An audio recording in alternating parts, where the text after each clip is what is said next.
The wind carried the scent of lotus flowers as Lillian Song washed clothes by the river. The day was warm, the sun kissed her delicate skin, and the laughter of the other women filled the air. But the peace of the afternoon was shattered by the sound of galloping horses approaching the village.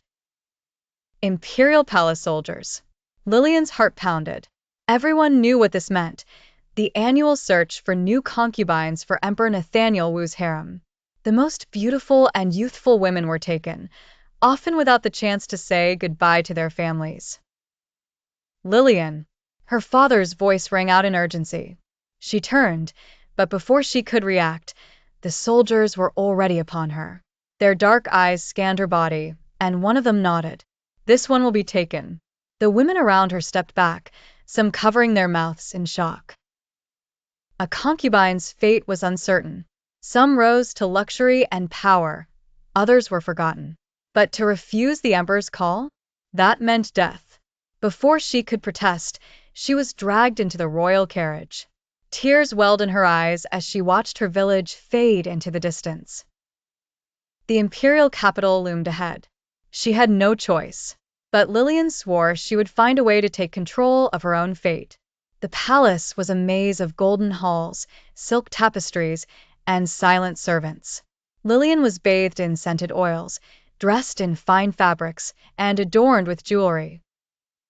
"You are beautiful, my sweet flower," murmured Madame Sun, the woman in charge of training the new concubines. Lillian stared at her reflection. The simple peasant girl who once harvested rice was gone. In her place stood a mysterious woman, draped in gold and desire. Awaiting her first night with the emperor, her heart pounded.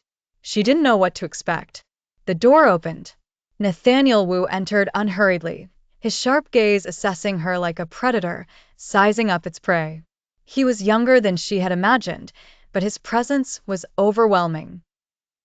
He wore a black robe embroidered with golden dragons, and his energy was magnetic.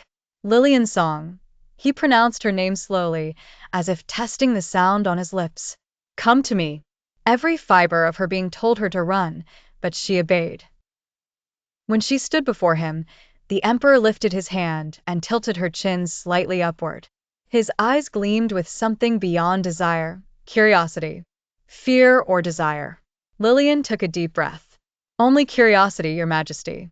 A slow smile curved the emperor's lips. "Then we are the same." He pulled her body closer, his fingers tracing the delicate silk that covered her skin. The warmth of his touch ignited her senses, and for the first time, Lillian realized something dangerous.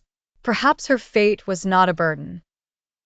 Perhaps it was a game, and she was about to learn the rules.